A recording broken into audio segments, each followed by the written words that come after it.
ठहरो वत्स। हे ब्राह्मण देवता, बर्बरिक का प्रणाम स्वीकार करें। कल्याण हो वत्स, कल्याण हो। हे ब्राह्मण देवता, आप और रणभूमि पर। मैं पांडवों का पुरोहित हूं, किंतु आप बर्बरिक है ना? हाँ, पर आप मुझे कैसे जानते हैं? वैसे तो मैं हर किसी को जानता हूं।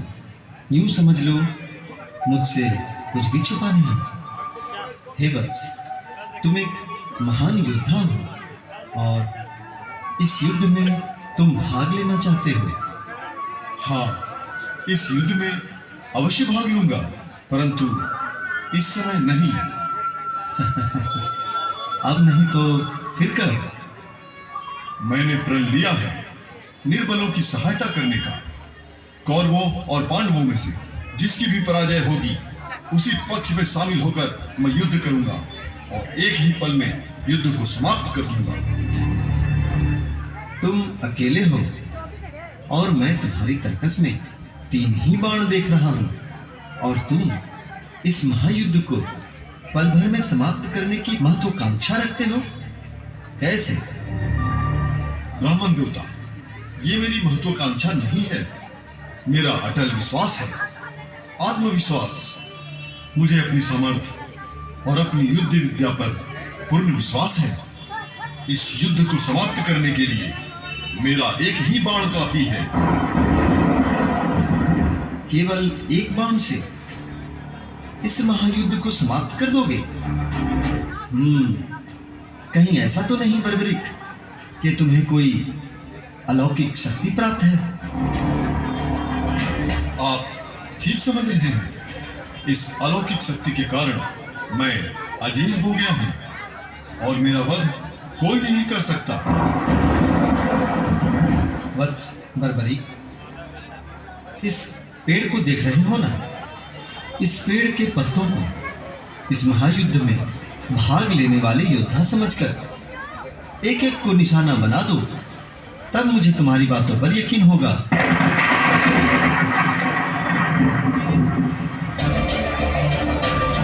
अवश्य ब्राह्मण देवता, अभी मैं अपनी एक बाण का प्रदर्शन आपको दिखाता हूं। इस एक ही बाण से पेड़ के सारे पत्तों को निशाना बनाकर युद्ध में शामिल योद्धा समझकर इन पर मृत्यु का चिन्ह लगाता हूं।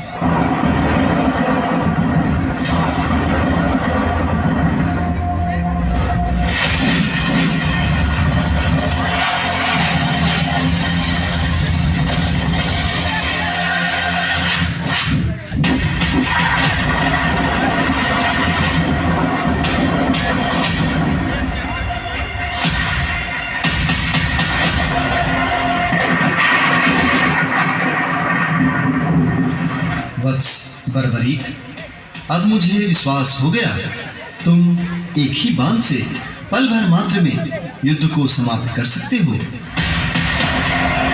किंतु ब्राह्मण देवता, आप मेरी बाण का प्रदर्शन देखकर चिंतित क्यों प्रतीत हो रहे हैं?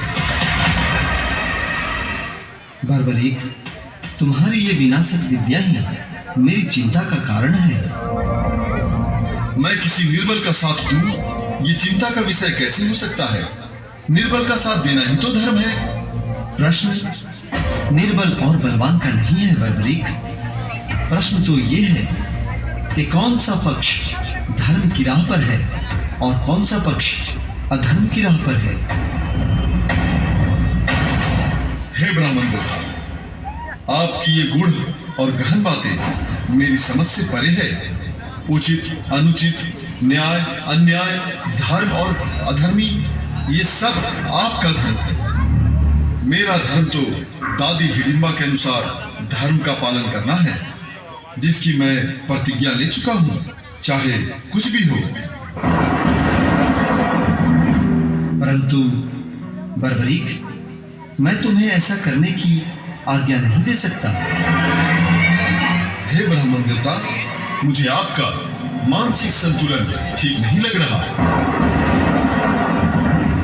जो आप यूं बर्बरिक की राह में आ रहे हैं, क्या आपको अपनी जान प्यारी नहीं है या फिर मेरे बाण का प्रदर्शन भूल गया? बर्बरीक, तुम मेरा अनादर कर रहे हो। शक्ति मैं भी तुम्हें दिखा सकता हूं। ओ, अब एक निर्बल ब्राह्मण मुझे अपनी शक्तियों से भयभीत करने की चेष्टा कर रहा है। तो दिखाओ, दिखाओ अपनी शक्ति, और मुझे रोक सकते हो तो रोक लो। ठहरो बर्बरीक, ऊंची आवाज से कुछ नहीं होगा ब्राह्मण देवता। मैं अभी इसी क्षण अपने सिर्फ एक बाण से पूरी कौरव सेना का सर्वनाश किए देता हूं। कौरव सेना में एक से बढ़कर एक महारथी शामिल है, इसलिए अभी पांडवों की सेना निर्बल है। पूरी कौरव सेना का विनाश होते ही पांडव सहज ही विजयी हो जाएंगे। नहीं, नहीं।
बर्बरीक,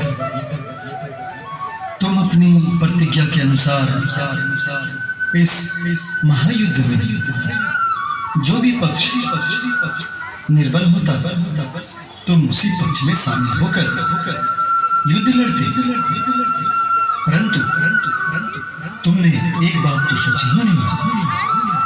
अपनी प्रतिज्ञा के अनुसार पांडवों की तरफ से ही युद्ध लड़ते, क्योंकि अभी कौरवों की सेना महायोद्धाओं के साथ बलशाली प्रतीत हो रहा है। अपनी प्रतिज्ञा के अनुसार जैसे ही तुम्हारे बाण से कौरव सेना का विनाश होगा, उसी क्षण कौरव सेना निर्बल भी हो जाएगी। तब तुम्हें अपनी प्रतिज्ञा के अनुसार कौरव सेना की ओर से पांडवों के विरुद्ध युद्ध करना पड़ता, और तब पांडवों का भी विनाश हो जाता।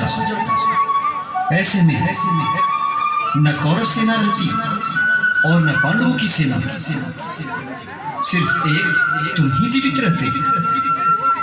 इसी कारण मुझे तुम्हारा वध करना पड़ा, क्योंकि विधि का विधान है किसी भी परिस्थिति में अधर्म पर धर्म की ही विजय होनी है।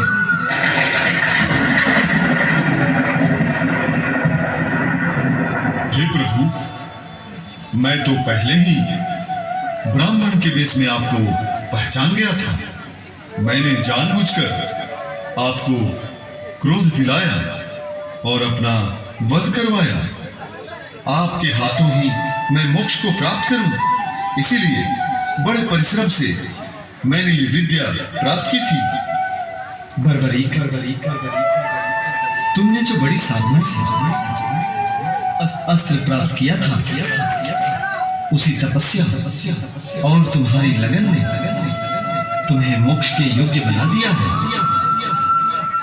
विधि ने तुम्हारे मोक्ष का यही समय तय किया था, इसलिए तुम मुझसे मिले और मेरे हाथों तुम्हारा वध हुआ।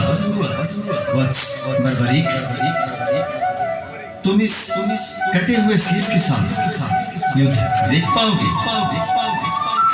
तुम्हारे त्याग साधना ने तुम्हें नर से नर श्रेष्ठ बना दिया है।